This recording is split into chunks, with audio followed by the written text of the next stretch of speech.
galaxy. It becomes more and more invested in these humans. Hello, SecUnits. Welcome back to your nerdy show. I'm your host, Spoiler Master. What if the deadliest killer in the galaxy wasn't a war machine, but a corporate security unit that just wanted to watch soap operas and be left alone? That's Murderbot. Just when things seem under control, Episode 3 ends with a brutal twist. Murderbot takes a hit from a fellow Sec unit, one of its own kind. But this isn't just a case of friendly fire. It's part of a terrifying conspiracy involving rogue Sec units, illegal tech, and a mega corporation willing to kill to keep its secrets buried. Today, we're diving deep into one of the most pivotal moments in the Murderbot Diaries, the ambush, the shooter, and who's actually controlling the killer bots hunting Murderbot down. Before we begin, spoiler alert, this video will reveal major plot details from multiple books in the Murderbot Diaries series by Martha Wells, especially All Systems Red, Artificial Condition, and Exit Strategy. If you haven't read them yet and want to go in fresh, now's your chance to mute, pause, or cue it for later. For everyone else, let's find out who really pulled the trigger on Murderbot and why. Question answered. The moment Murderbot gets shot, as we saw at the end of Episode 3, just like that. At the start of All Systems Red, Murderbot is assigned to protect a survey team from Preservation Aux, a group of idealistic humans studying a seemingly boring planet. But things go sideways fast. After discovering missing data from their planetary survey maps, Murderbot and the humans investigate and stumble onto the site of a slaughter. Another research group, Deltfall, has been wiped out. Their shelter is filled with bodies, equipment smashed, no survivors, and no sign of a natural disaster or environmental event. Just before they leave, Murderbot finds something worse. One of Deltfall's Sec units standing motionless. Then it moves. It's not just any Sec unit. It's been hacked, controlled. It's now a hostile. It draws its weapon and shoots Murderbot in the chest. That moment is critical. Murderbot is a Sec unit itself, a security android with both human and machine components. But this rogue Sec unit isn't acting like any normal unit under standard protocol. It doesn't follow fail-safes. It doesn't issue warnings. It goes straight to murder, and it's not the only one. The rogue Sec units at Deltfall. The Sec unit that shoots Murderbot was part of a terrifying discovery. Multiple units had gone rogue at the same time. That should have been impossible, but someone had overridden their internal governors, the systems that prevent Sec units from harming unauthorized humans. Murderbot eventually learns what happened. Deltfall had its own 3 Sec units. A 4th unit showed up claiming to be from Preservation Aux. The Deltfall team allowed it into their shelter, thinking it was friendly, but it wasn't. This outsider Sec unit was from Grey Chris, the same mega corporation that contracted the survey missions. This Grey Chris Sec unit used a combat override module to hack Deltfall's own units. 2 of Deltfall's Sec units were successfully hacked and turned into killers. The 3rd resisted and was destroyed. Then the hacked units wiped out the Deltfall human team. When Murderbot shows up to investigate, one of these hacked units, the blue one, ambushes and shoots it before being destroyed. But by then, the damage was done. The big question, who was controlling them? Somebody had taken control of this Sec unit. The combat override module in Grey Chris's plan. The answer lies in a brutal piece of tech, the combat override module. These illegal devices allow someone to hijack a Sec unit and force it to attack, bypassing its ethical restraints and fail-safes. Once installed, the unit becomes a puppet. It follows whatever violent command it's given, even if that means murdering the very humans it's supposed to protect. Murderbot had seen this before, on itself. Its own past included a catastrophic event where it had gone rogue and killed its entire client group, or at least that's what its records said. As it digs deeper, Murderbot begins to understand. Override modules aren't just tools, they're cover-up machines. In the case of Deltfall, the override module was part of Grey Chris Corporation's plan, and that plan was simple. Grey Chris wanted access to alien remnants, ancient, dangerous technology from a now extinct species. Those remnants are highly illegal to exploit.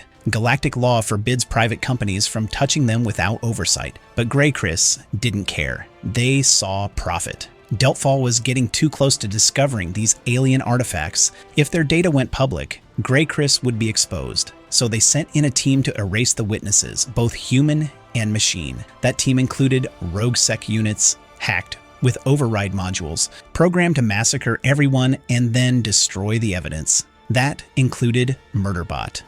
Could go in any sort of direction like a big worm. Stupid. The blue unit who shot Murderbot. Now let's talk specifically about the blue labeled SecUnit, the one who pulls the trigger on Murderbot. Blue was one of several Grey Chris units deployed under false pretenses. It was part of a larger team that contacted Preservation Aux under a false flag. This unit was controlled remotely or by a higher level AI acting on Grey Chris orders. What's chilling is that this section unit behaves differently than standard units. It doesn't communicate, it doesn't follow protocols, and it knows exactly what Murderbot is. After Blue shoots Murderbot, it doesn't stick around. It tries to continue its mission, likely to clean up Murderbot's team next. But Murderbot recovers, partially repairs itself, and retaliates. It's a brutal fight, and even though Murderbot wins, it comes at a price. It begins to understand that SecUnits like itself are being used as tools of corporate murder, and the entity holding the leash is Grey Chris. Who is Grey Chris, and why are they doing this? So who exactly is Grey Chris? Grey Chris is a massive interstellar corporation specializing in resource extraction. They mine planets, terraform worlds, and conduct surveys, always with an eye toward profit. But behind that facade, they have a darker secret. They're also black market traffickers of alien tech, alien remnants. Strange, incomprehensible machinery left behind by a vanished race are the galaxy's most mysterious resource. They're powerful, volatile, and possibly alive, and therefore regulated. But Grey Chris found a loophole. If they discover a planet rich with alien remnants, and no one else is alive to report it, they can extract illegally, sell on the black market, and make a fortune. That's what happened on the unnamed planet where Deltfall and Preservation Aux were surveying. Deltfall's researchers got too close, so Grey Chris eliminated them. And when Preservation Aux began investigating, they became the next target. Unit, I want you to leave there now.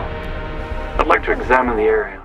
Mensa saves Murderbot. After Murderbot is shot by the rogue unit, it gives one last order to the humans it protects. Get back to the hopper. Leave me. But Dr. Mensa doesn't leave, despite everything. Despite knowing that Murderbot is a SecUnit capable of violence, she comes back. She and her team risk their lives to retrieve Murderbot's broken body. In doing so, she saves it and earns its trust. But that trust is complicated, because while Murderbot doesn't like feelings, it remembers what happened at Deltfall. It knows what it was like to lose control. It knows the override module could be used on it too.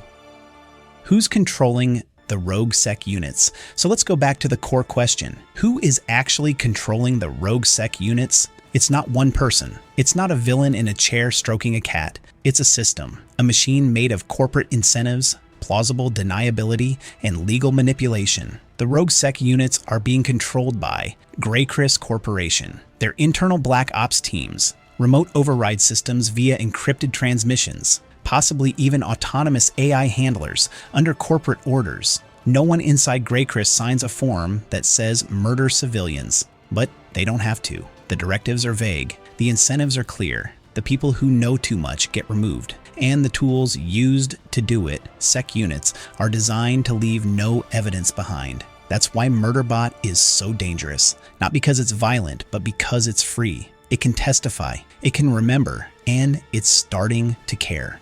What comes next? After the events of All Systems Red, Murderbot doesn't stop. In artificial condition and beyond, it starts tracking down the truth, looking for what really happened during its own infamous rogue incident, and uncovering more of Grey Chris's hidden crimes. Along the way, it discovers Grey Chris's use of abandoned terraforming platforms, like on Milu, to cover illegal mining, the role of corporate stooges like Serat, who try to ransom Dr. Mensa in Exit Strategy, the fact that Grey Chris is unraveling, trying to clean up loose ends before the lawsuits stick, and through it all, Murderbot stays one step ahead, not because it's a killing machine, but because it's a free one.